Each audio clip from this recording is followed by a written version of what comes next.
Programa de hoje, nosso sócio diretamente dos bastidores do Congresso. Vossa Excelência que tem que dizer qual é a jurisprudência. Não é Vossa Excelência que pergunta a mim qual jurisprudência é essa. Um deputado federal brabo e destemido. Um dos líderes do partido Noivo. Acorda, Brasil!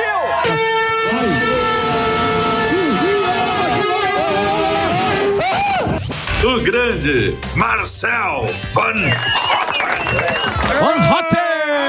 Fala, Van Hatten. Cheguei. E aí? E agora? E agora? Como é que nós vamos saber quem roubou os velhinhos? André Mendonça. O André Mendonça? André Mendonça, o relator do processo no STF, não. Continua não, mas foi... Quanto foi? 8-2? Não, na verdade, foi 8-2 para enterrar a CPI. Sim. Mas a investigação que o André Mendonça faz, tanto do Master como do INSS, continua sendo feita. Então, o que a gente vai perder diretamente é a exposição que nós vínhamos fazendo lá na comissão, quebra de sigilo, convocações, etc., porque era fundamental a gente continuar a investigação, a gente lutou até o fim, fomos até o Supremo. Aí, obviamente, porque tem alguns ministros ali, inclusive com gente próxima já aparecendo, né, em relatório da Polícia Federal, os caras que deveriam ter sido dados por impedidos decidiram também enterrar a CPI, mas a investigação continua com o André Mendonça e tudo que nós apuramos, foram quase 5.000 páginas de relatório, vai ser entregue também ao Procurador-Geral da República, à Polícia Federal e ao próprio ministro André Mendonça pelo presidente Carlos Viana. Então, mas a alegação foi que estava só sendo um palanque para você virar senador, e não resolveu absolutamente nada. Procede essa informação? Vamos começar pelo palanque. Eu vou lhe dizer assim, eu estava trabalhando por 2 deputados. Não que eu não acho que o deputado tem que trabalhar de segunda a sexta, mas o deputado normalmente fica no seu estado de sexta a segunda. Isso. Vai terça-feira para Brasília. Quarta-feira à noite ou quinta de manhã tá voltando. Gostoso. Eu tava já lá na segunda-feira e na quinta-feira inteiros, voltando de sexta-feira, às vezes à noite, pro Rio Grande do Sul. Então essa história de que palanque pro Senado dá repercussão, óbvio que dá. Dá pro Brasil todo. Mas assim, eleição no meu estado, no Rio Grande do Sul, se faz visitando as pessoas lá, conversando com as pessoas. Então quer dizer, eu tava muito restrito ao trabalho na CPI e fiz isso com alegria porque eu acho que é nosso papel principal como deputado ou senador é estar lá. Esse é o ponto 1. Então assim, não é exatamente esse troço aí que tava só dando palanque, não. E depois o seguinte, se uma CPI está dando repercussão, ou sendo só palanque, ou não dando nenhum resultado, por que os caras estão com tanto medo de continuar? Exato. Qual o problema? Se a CPI não estava dando nada, só espuma, só um comercial, então, mas não é uma grande coincidência quando começaram a aparecer nomes e parentes e tudo super mais? Coincidência. Não, vamos acabar com isso que não está dando certo. Super coincidência. Só coincidência mesmo, né? Coisa da minha cabeça. Ó, seguinte, nós pedimos, na verdade, vamos para a parte legal que eu acho importante a gente expor isso aqui para as pessoas que estão nos assistindo. Quero saber o seguinte. Vamos lá. Quem são os traidores dos velhinhos? É isso que tem que ficar claro. Os nomes aos bois. Porque quando fica essa conversa de um vai pra lá, outro vem pra cá, eu quero saber o seguinte. Você quer o nome de quem votou? São os traidores... Eu quero saber quem são os traidores dos velhinhos. Alguém traiu os velhinhos. A primeira pessoa que a gente tem que responsabilizar é Davi Alcolumbre. A primeira pessoa. Por quê? Porque o requerimento que nós fizemos de prorrogação da CPI, que era completamente legal, pedindo 120 dias a mais de trabalho, foi protocolado no dia 19 de dezembro, com 175 assinaturas de deputados federais, 29 de senadores. E o Davi Alcolumbre não deu o recebido no documento. Sabe o que é chegar numa prefeitura, fazer um protocolo lá, pedir uma demanda e o cara pegar o teu documento, botar numa gaveta e não te dar nenhum número de protocolo, nenhum carimbo de recebido? Foi isso que o Davi fez. Então, quer dizer, ele nos impossibilitou de ver a leitura do requerimento como deveria ser feito uma sessão do Senado ou do Congresso Nacional desde 19 de dezembro, e por isso nós entramos com o mandado de segurança. E por que o Davi Alcolumbre fez isso? Bom, a gente pode especular. Mas será que foi porque o Weverton, que é o senador mais próximo dele, foi inclusive indiciado pelo relator e visitado pelo careca do INSS, e depois que se descobriu que ele foi visitado pelo careca do INSS no seu gabinete, o Davi Alcolumbre botou 100 anos de sigilo nas imagens do Senado? Hein?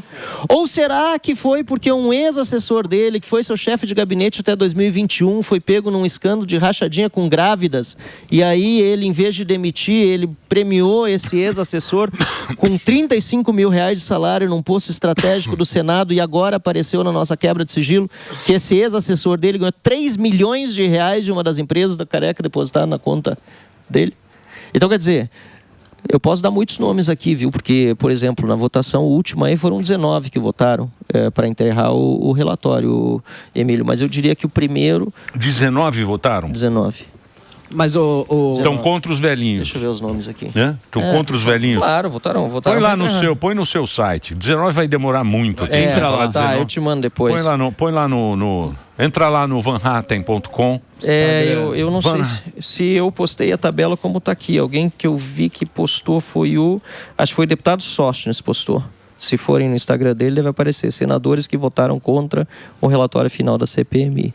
Escuta, e os da base, né, do governo que votaram também? Aí que tá, muita gente... Não, do Lulinha, porque Sim. o Lulinha é uma coisa que todo mundo quer ouvir, o Lulinha, e agora foi na madrugada, né, que votaram, não foi que aconteceu? Você pode explicar? Nós ficamos até 1h30 da manhã, porque era um último... Porque como não teve a prorrogação, o STF disse que não ia prorrogar, e decidiu isso na quinta-feira, o prazo final... antes de uma eventual prorrogação, era o sábado. Certo. Então, o último dia para a gente trabalhar na CPI era o sábado, dia 28. Então, nós fizemos sexta-feira a leitura do relatório inteiro e fomos até 1h30 da manhã, até todo mundo discutir o relatório, vista do relatório de meia hora, para finalmente votar. E por isso que acabou sendo, digamos assim, na madrugada. E aí o PT disse que tinha um relatório alternativo para aprovar no lugar do nosso fosse rejeitado. Agora, o relatório do PT, que eles estavam querendo aprovar, não tinha nem... Eles estavam primeiro indiciando o Bolsonaro. Então, o Bolsonaro foi... não. Então, mas o Bolsonaro foi responsável pelo roubo que deu dinheiro pro filho do Lula, sabe? Um negócio engraçado. Eu gosto de premiar o filho dos outros aí. Mas Então, mas isso aí você não acha que era só para evitar o indiciamento do Lulinha? É lógico, eles fizeram essa narrativa. Por exemplo, o cara que era o presidente do INSS, o Stefanuto, foi encontrado 4 milhões de reais na conta dele. Propina, se eu não me engano, de 50 ou 150 mil reais. E ele, no relatório do PT, não foi indiciado. Simplesmente deixaram de fora o cara que era o presidente do INSS e que está preso. Ele não está solto, não. Está preso pela justiça, pelo André Mendonça. Então, era para desviar a narrativa, sem dúvida. O Careca está preso. Tá. Maurício Camisotti também. O presidente do INSS do Lula está preso. Os diretores de benefício, as pessoas que inseriram o nome dos aposentados sem autorização deles, presos. E aí...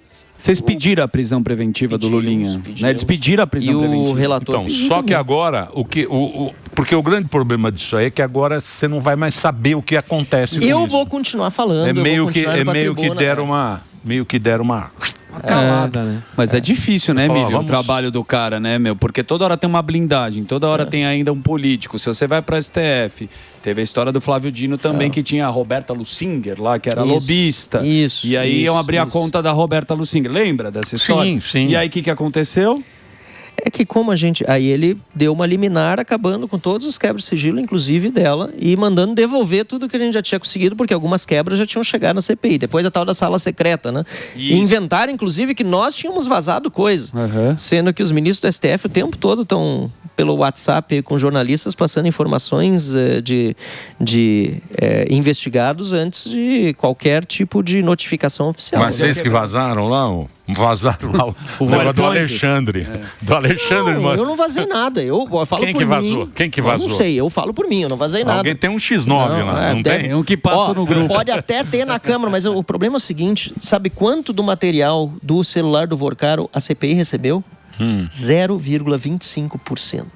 Putz. Ou seja, me ajuda aí. Nada. De cada 400 páginas de material que o STF tinha, nós recebemos uma só. Só para dar um exemplo para quem está calculando 0,25%, é um quarto de um, multiplica por 100. Me fala uma coisa, e esse negócio do Vorcaro? Porque isso aí, segundo a pesquisa, porque você sabe, política é pesquisa, né? Política é pesquisa, como é que eu tô nas pesquisas? Daqui cola muito mais no governo o lance do banco. Do Master. O Vorcaro, toda a papagaiada do Vorcaro. Cola muito mais pro Lula do que pro Bolsonaro, apesar de toda hora se falar do Bolsonaro. Essa fixação que eles têm pelo Bolsonaro. Cola muito mais o Lula. Isso aí também vai acabar? Mas, o Bolsonaro recebeu o Vorcaro fora da agenda? Não. O Lula recebeu. 3 vezes. Ministro Lula receberam. Galípolo, quando era diretor do Banco Central, ainda não era presidente, recebeu fora da agenda. O Mantega era contratado por ele. Lewandowski contratado por ele. Advogado do ministro. Toda a turma em volta do Lula está envolvida. Aí não vai colar nele. Assim, o amigo não é dele nunca. Eu não sabia. Mas é aquele negócio que a gente fala bastante aqui, ô Marcel. Para um vale, para outro não. Não, mas vamos... Eu sei, mas não vamos ficar com choradeira. Vamos pensar o seguinte. Vai melar? Porque os velhinhos já melou. Já era. Os velhinhos têm que ir lá olhar quem votou contra e nunca mais votar na vida. Primeira coisa. Até porque alguns que não votaram mais porque receberam... É a única coisa que o velhinho pode fazer agora é ir lá pegar, eu nem sei quem são. Vai lá e procura, que também não vou ficar aqui dando nome, que eu não sou X9, certo? Vai lá, procura. É público, o voto era público. Procura lá quem foi contra e nunca mais vota nessa pessoa que traiu os velhinhos, porque teve traição dos velhinhos. Total. Com certeza. Teve traição. A gente brigou aqui, ficou até uma briga de esquerda e direita. Eu falei, não interessa. Aí não interessa. Tem que achar quem roubou até porque sempre teve roubalheiro no INSS. Não vamos nos iludir que só teve roubalheiro agora. A diferença agora é de escala e de método. E aí teve outro problema, né? Que essa parte do Master, que o Master começou todo o problema também no consignado para os aposentados, certo, Emílio? E aí quando começa a surgir ministro do STF, cujo filho tinha um contrato com o Master de consultoria e outros, e a JF, etc., de 20 e tantos milhões, que é o filho do Cássio Nunes. Aí aparece outro ministro cuja esposa tinha um contrato de 129 milhões de reais com o Banco Master. O outro que vendeu cotas num resort para um fundo de investimento ligado ao Banco Master. Pô, esses 3, no mínimo, eu diria, se eles querem uma investigação séria, se eles não estão se protegendo, tinham que se declarar impedidos de votar a prorrogação da CPI. Exatamente. Não é isso? Claro. Se a imprensa toda está dando. Então, nós vemos que chegou em gente muito importante. Não foi uma questão constitucional, até porque os ministros todos, em época passada, na CPMI da Covid, o Luiz Roberto Barroso, você lembra disso que teve que instalar? Que o Barroso deu uma decisão monocrática, tinha que instalar a CPMI da Covid. Lembro. Que o pessoal do Bolsonaro não queria, obviamente, porque... Mas tinha as assinaturas, é fato determinado. Pouca gente sabe, mas depois ele submeteu para o plenário, pouca gente lembra. Submeteu, que nem foi agora do André Mendonça para o plenário do STF. Sabe quantos ministros votaram com ele a favor de instalar a CPMI no plenário? Todos. E agora, 8 votaram contra a decisão do André Mendonça de simplesmente prorrogar. E aí Você acha que o André Mendonça, ele estava achando que a população ia estar em cima e os caras iam votar com o povo? Porque não é possível não é possível, mesmo que o cara seja do PT, não interessa, é roubo de velho. Exatamente. É sacanagem. É sacanagem, isso aí é a maior sacanagem que existe. Tudo bem, o Petrobras, roubou a Petrobras. Não, eu digo o seguinte, porra, isso aí é um crime, porra. Moralmente, né? Moralmente. E tirar dinheiro de velhinho, sem um velhinho saber, porra. Você sabe, Van Hatten. Pessoa com deficiência, órfão. Porra, é uma sacanagem, bicho. Isso aí o cara tem que queimar no inferno. Não dá nem pra explicar isso. Eu recebi gente no Rio Grande do Sul, lá, caminhando agora, nesses últimos dias. Você nem imagina que a pessoa não consegue nem falar direito, tá? Com 80 e tantos anos de idade, diz, eu vi pedi pra minha filha ver aqui e fui roubado. Isso aí é sacanagem. Você acha que a população não está muito ligada nisso? Não, está ligada sim. Está ligada sim. Você não falou de 60% de rejeição do STF? É reflexo disso. Eles estão cada vez piores na imagem pública. Agora, você me pediu para nomear quem é o maior responsável.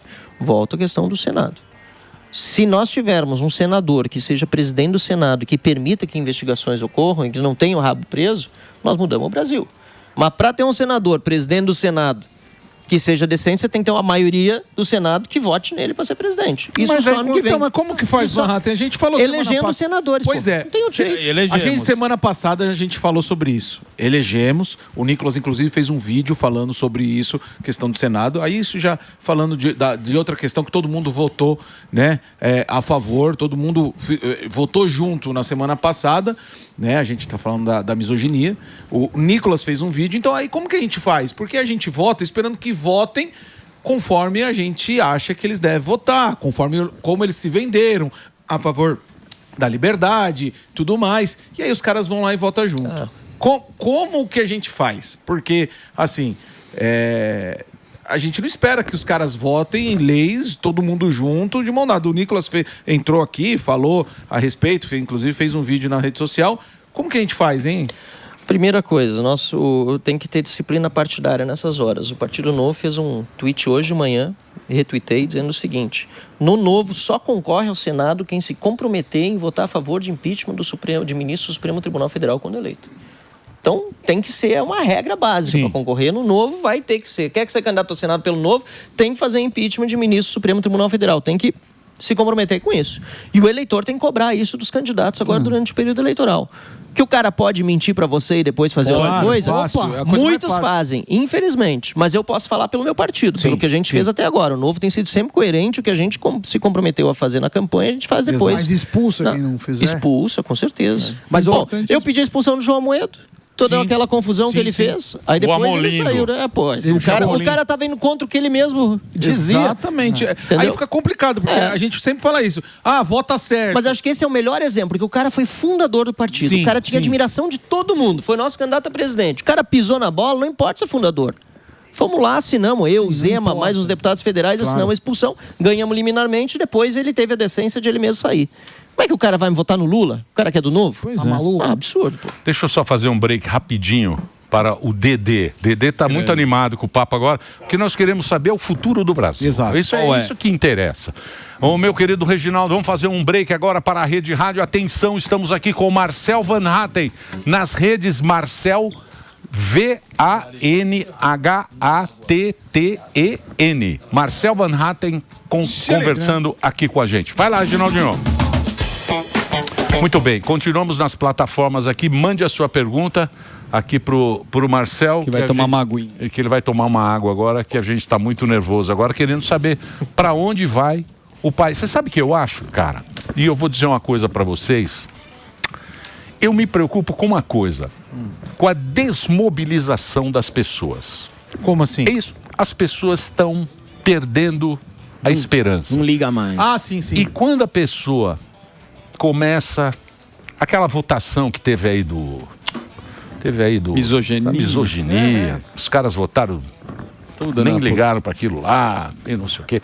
As pessoas vão perdendo esse negócio dos velhinhos, né? Isso aí foi uma derrota do país, cara. Pelo amor de Deus. Exatamente. Isso aí foi uma puta derrota do país. Falando, não é possível, porque já tivemos petrolão, tivemos, tanta coisa. E a gente sempre fica com essa cara de corno. Fecha aqui os corninhos. Van Hatten. A cara de corno. Porque a cara de corno não engana, porque você fala, agora você vai. Você pode mudar roupa, cabelo, não tem jeito. Você pode... Porque o brasileiro, ele tá com essa cara de corno. Gol eterno, contra, né? É um gol contra. É eterno isso. Mas você já me viu mais desmotivado? Já.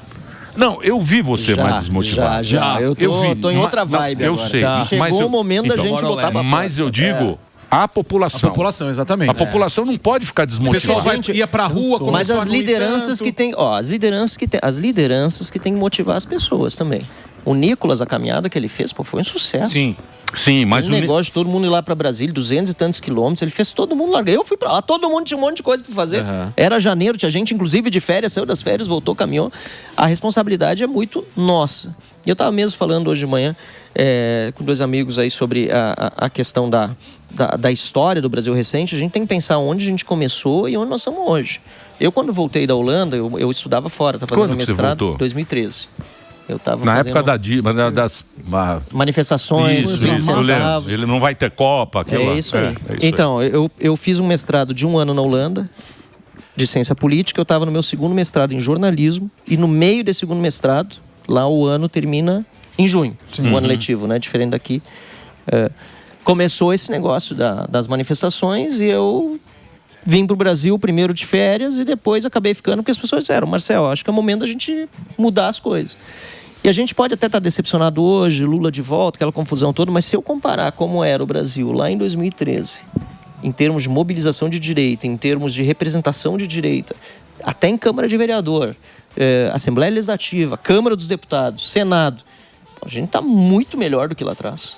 Muito melhor de representação política. É só a gente lembrar que o PSDB era direito no Brasil naquela época. Sim, mas e os oportunistas? Não, sempre vai ter em tudo que é lugar. Você acha que no PT não tem oportunista? Aliás, lá o que mais tem. Em tudo que é lugar vai ter. Então assim, o que você tem que fazer? você tem que ir filtrando aos poucos. A política não vai mudando da noite para o dia. É um processo. É um processo. Eu sei, mas... E a rede social nos ajudou muito. Por que nos censuram tanto na rede? Porque foi graças às redes sociais que a gente conseguiu se expor. Porque antes só podia dar entrevista, eram raríssimos os programas que aceitavam alguém que fosse de direita. O cara tinha que fingir ser de esquerda mesmo que não fosse para poder ser aceito. Com as redes sociais se quebrou isso, se mostrou as entranhas do poder como não se mostrava antes. Perfeito. Então nós avançamos muito. Não, eu gosto muito do trabalho do Marcel Van Hatten, se você tem interesse político, mas você vai lá e busca o resultado. A minha pergunta é sobre isso que o Emílio falou, que a turma está sem esperança. Vai ter ou não a delação do Vorcaro? E essa delação do Vorcaro vai ter... Porque tá todo... sempre a gente tem uma arrasa esperança. tudo, né? Agora Arrasa o Vorcaro quarteirão. vem, vai ser o Donald Trump. Vai ter ou não vai ter? O que pode acarretar? Eu tenho muita confiança no trabalho do André Mendonça. E de todos os ministros ali, ele é, sem dúvida, o mais independente. Tem o Fux também, que aliás votou com ele. Né? Só os dois. O Fux está um pouco desgastado com todo esse processo interno ali, mas o André, mais novo, e tá com confiança da população brasileira. Eu acho que ele, olhando para a responsabilidade que tem, ele é um homem de Deus, um homem de muita fé também, um homem correto, eu tenho convicção de que ele vai fazer o melhor. Então, saindo dessa delação, vai atingir todo mundo. E isso vai se refletir também na eleição, porque não tem solução que não seja política também. Até porque as soluções que eles deram para o problema, por exemplo, que foi criado contra os corruptos, que era a Lava Jato, foi política também. Não vai me dizer que foi jurídico, que o STF decidiu que porque não estava no CEP certo o processo do Lula. Lógico, é lógico. Isso aí foi político. É lógico. Né? Política, então, quer dizer, política é o que está. Só que nós temos que fazer política não no judiciário, nós temos que fazer política na eleição, no processo eleitoral. A gente tem que trabalhar em cima disso. E o então, Leite, hein? O Leite é da tua terra lá, hein? Pois é. O Leite, eu acho que no Sul não gosta do Leite. Não. Eu acho que a turma não gosta muito do Leite. É que é aquela história meio sapatênis, o Marcel pode me confirmar. É isso aí. Gostam do Leite lá? Você que é um cara Nem de eu, lá. nem ele, nem que aqui. o Leite está num momento. Ele tentou ser candidato a presidente, hoje parece que anuncia o Caiado, né? Eu vi Não, então, mas apareceu o gatinho liberal. Você viu o gatinho liberal? Não vi. Como Você não viu? Você não viu o gatinho Não, liberal? foi lá na tua terra, eu acho. Quem é o gatinho O economista. liberal? O gatinho liberal, Você sabe, porque eu meu. tenho medo. O Armínio Fraga. O Armínio Fraga. O Armínio Fraga. A vez passada você falou no viu? Então, o gatinho liberal. Tá com medo. Não, tá com medo. Ele agora, ele falou, não, agora para mudar o Brasil, Eduardo Leite. Só que no segundo turno ele vai de L. É lógico. É isso aí. E depois ele se arrepende. Não, então, cometer esse erro de novo, não dá. Então, mas me fala uma coisa. Lá, como é que vai ser isso aí? Então o Leite não é o candidato do O Caçabão também perdeu o Leite não vai nem para um lado nem para o outro. Muito antes, pelo contrário. Tá, então, ironia à parte, eu vi uma pesquisa ontem que dizia, qual é o seu maior medo? O meu maior medo é o Lula ganhar a eleição, 40 e tantos %.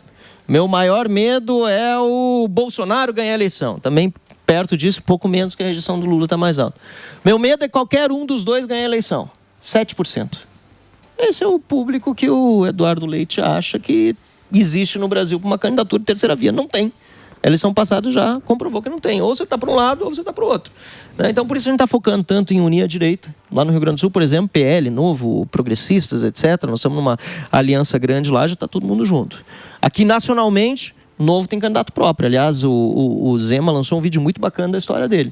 Mas a gente tem, de qualquer maneira, ainda que com candidatura própria, tratado muito bem os demais candidatos do PL, o próprio Flávio, a gente tem se aproximado para poder fazer conjuntamente o quê? O ataque é quem está no lado de lá, na esquerda, Essa entendeu? era a minha maior preocupação. Não é para a gente bater entre nós, entendeu? Exatamente. Nós já erramos demais nos últimos 4 anos, quando o Bolsonaro estava no poder, para se permitir errar assim de novo.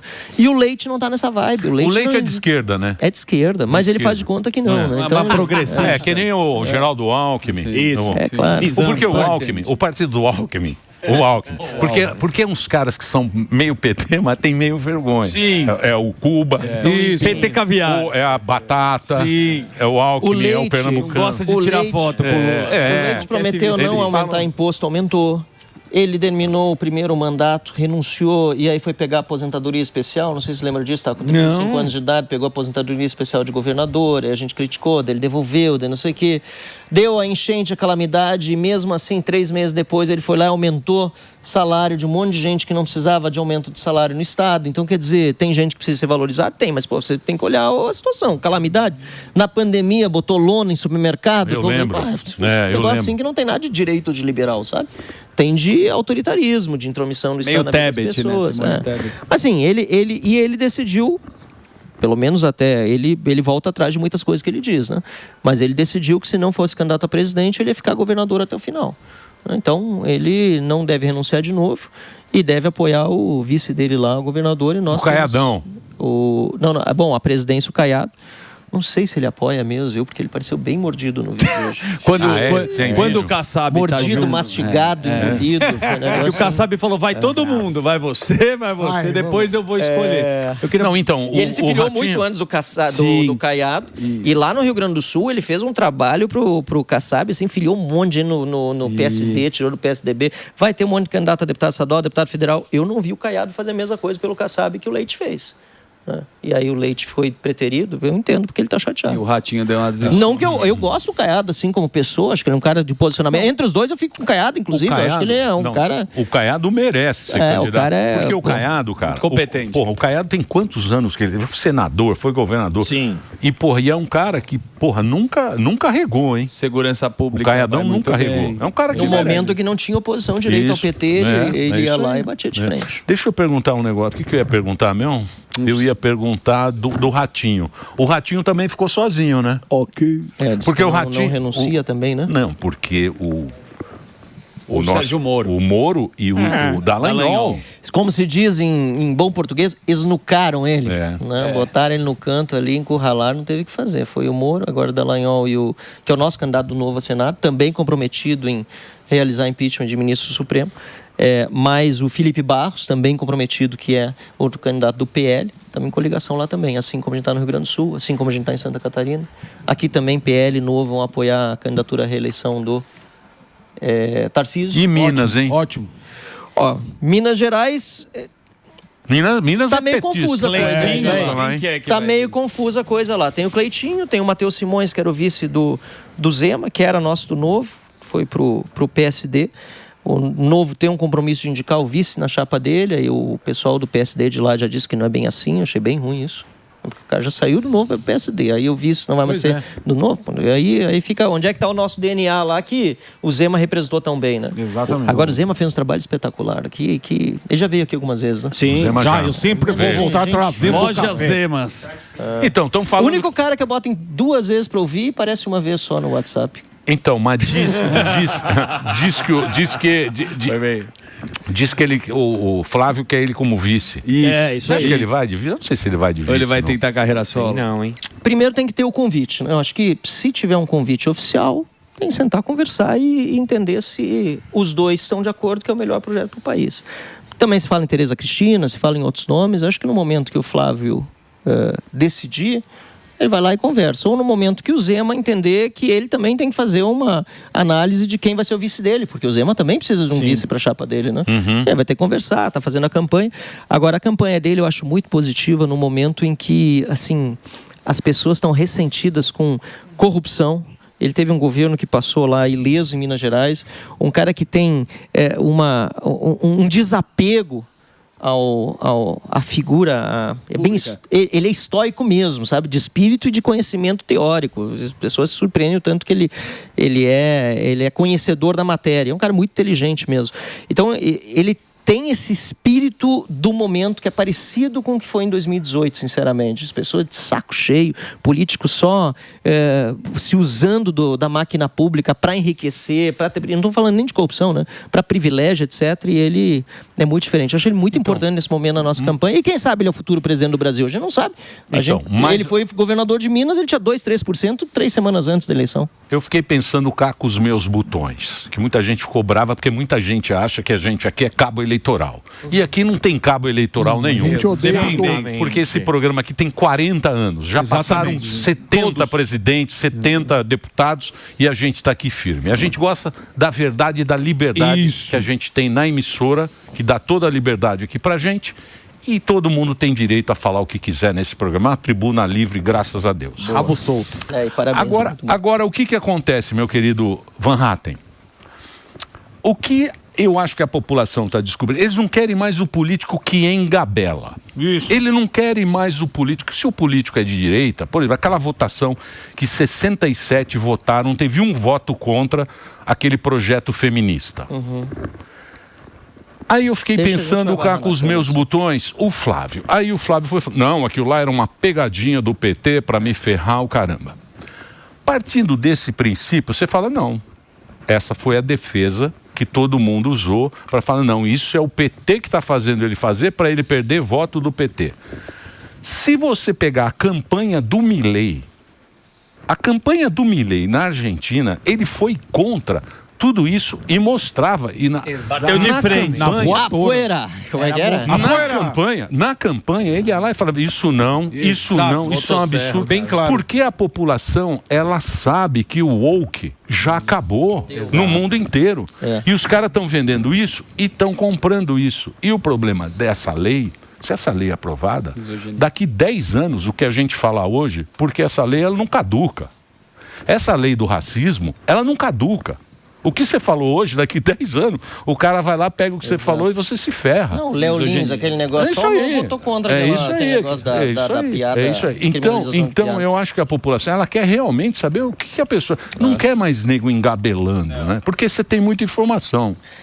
Acho que foi o Roberto Campos, se não foi, me perdoe a sua memória, mas acho que ele que falou que quando a ideia fica velha na Europa... Ela não morre, ela vem pro Brasil. Vem pro Brasil, A gente só gosta de ideia de 5 anos atrás. Estados Unidos é a mesma coisa. Lá que também o wokeismo já acabou, a gente tá aqui no... Nem os democratas fazem mais wokeismo. Pintando o cabelo de azul.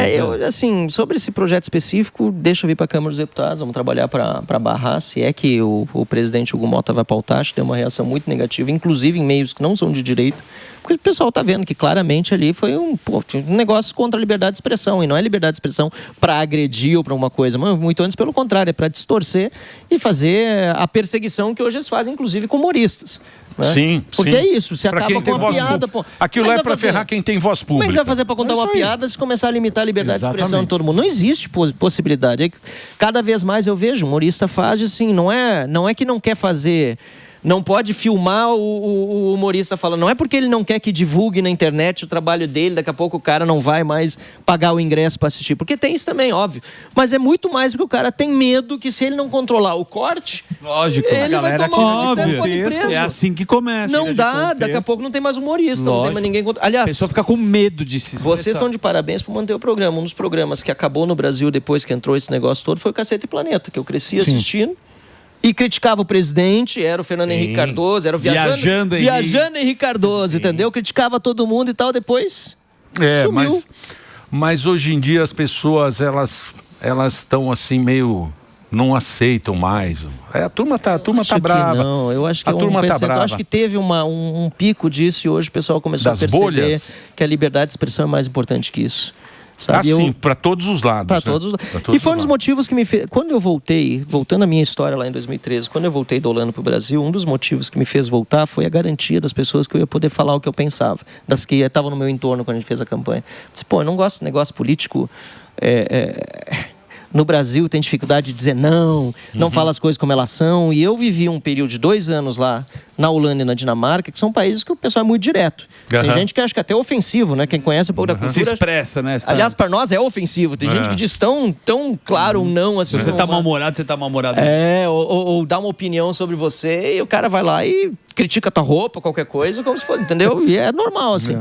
Agora, eu disse, eu só venho com essa condição. E para mim foi muito boa aquela imersão cultural, digamos assim, terra do meu pai. Inclusive, meu pai nasceu na Holanda, ele veio com 7 anos de idade com os pais dele pro Brasil, porque isso me fez, depois daqueles 2 anos, chegar na política mudado para melhor nesse sentido, de chegar e dizer as coisas como elas são.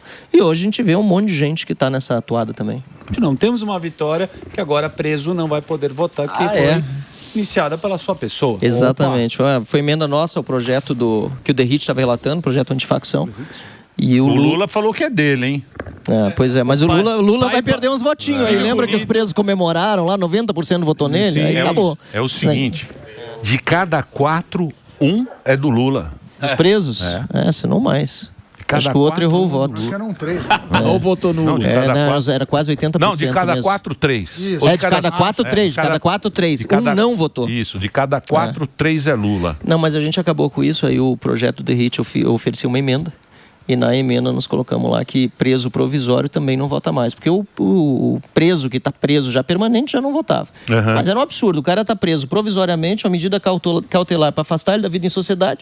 E o preso pode votar para decidir quem vai ser presidente da República. Não tem cabimento nenhum, né?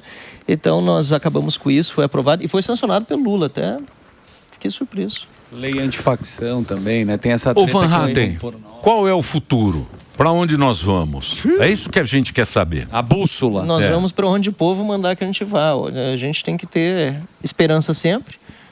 Motivar as pessoas, você tem total razão. Muita gente está desmobilizada, para a palavra que você usou antes. Eu sei que tem gente que no Instagram, Facebook, desabilitou receber notícia de política. Exato. Não assiste mais televisão. Aliás, televisão já não é assistida há muito tempo, por muitos outros motivos, inclusive as redes sociais.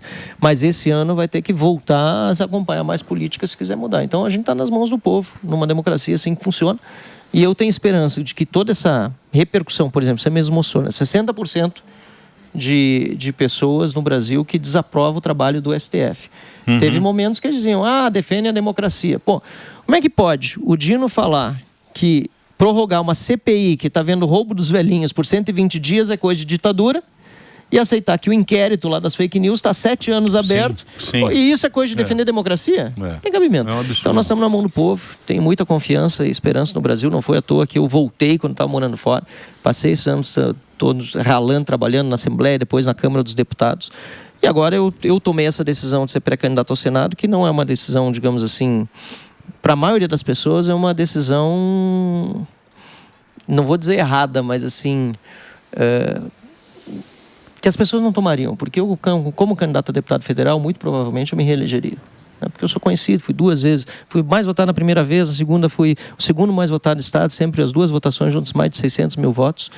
E eu preferi ir ao Senado porque eu não estou na política por causa de um cargo. Mas Senado precisa de muito voto, né? De 3 milhões. Né? Então eu estou por um ideal, uma missão, um objetivo. Né? Então eu estou nessa não para ganhar uma eleição, mas para a gente mudar o Brasil mesmo. E é isso que a gente precisa. A gente precisa de mais gente desprendida. Até deixa eu aproveitar, Emílio, dizer para quem está nos assistindo agora, tem gente que quer participar da política, mas não sabe bem dos prazos. E, infelizmente, quem faz as leis quer evitar o máximo possível das pessoas participarem, e você não pode participar da política se não tiver partido, certo? Sim. Então, se você quiser participar da política e concorrer nessa próxima eleição, ou você se filia até o próximo dia 4 de abril. 4 de abril é a data. Ou você está fora. É isso aí. Então eu tenho feito, obviamente, propaganda para o Novo. Você quer entrar para o Novo, quer estar junto com o time, se filia até o dia 4. Mas se quiser ir para outro partido, só não vai lá para os da esquerda não, aí é melhor nem saber da data, tá? Mas se quiser ir por outro partido, até dia 4 de abril você tem que se filiar, porque senão depois você não pode mais concorrer. Não pode mais. Ô Marcel, deixa eu só dar aqui, eu vou dar o endereço para você seguir o Marcel. 4 é sexta-feira, né? Só para quem não tá 4 bem com de os números, abril? 4 de abril é logo, sexta-feira. é logo. Agora. Logo ali. Ou é sábado? Não, dia... 4 de abril. Já estamos no final. 4 de abril. Domingo. É sábado. Então até sábado. Ó, eu que tô tão envolvido com a coisa, não tô sabendo se é sexta ou sábado. Então, quem tá menos envolvido, saiba que até sábado, 4 de abril, você precisa se filiar se quiser concorrer. As redes sociais do Marcel. Você tá bem na pesquisa? Tô bem. Baixou Pedro? Tô bem, tá não tô bem. Tá voando. Assim, Não dá pra portar Mas, ó, pesquisa amiga. Tem a pesquisa amiga e a inimiga. Todas as pesquisas, estou assim, primeiro, segundo, são 2 votos nessa eleição do Senado, né? Primeiro, segundo, às vezes sempre empatado na margem de erro, com uma vantagem para o meu lado. Como os concorrentes são muito conhecidos, já, por exemplo, Manuela Dávila é candidata? É pré-candidata ao Senado. E Paulo Pimenta, ela já foi candidata a vice-presidente, já foi candidata a prefeita, é muito conhecido. Mas não vai dar, não. E o outro, Paulo Pimenta, foi ministro Lula. Não foi nada candidata disso, a prefeita. eu sou deputado federal, Foi entendeu? candidata a prefeita. Foi candidata a prefeita 2 vezes. E perdeu 2 vezes, graças a Deus. Sim, mas bateu na trave, né? Bateu. Tem bastante voto. Tem bastante. O Marcelzão vai bem. Bateu na trave, mas pelo lado de E fora. eu não sou tão conhecido ainda, então por isso que eu tenho que estar mais ainda no Rio Grande do Sul. É claro que eu ia ficar na CPI até a última. Eu sou de trabalhar muito e ia trabalhar em dobro no Rio Grande do Sul também, mas assim eu tô com mais tempo para caminhar lá. Muito bem. Então, para você seguir aí as redes, o Instagram é Marcel Van Hatten. Marcel Van Hatten. Van Hatten escreve V-A-N-H-A-T-T-E-M. Marcel Van Hatten conversou aqui com a gente. Perfeito. Obrigado, meu querido deputado. Eu gosto do Marcel, que ele é um cara sério. É isso aí. E coerente, o que é melhor. Obrigado, Marcel. Eu agradeço. Boa sorte lá. O programa aqui também é sério. Mais ou menos.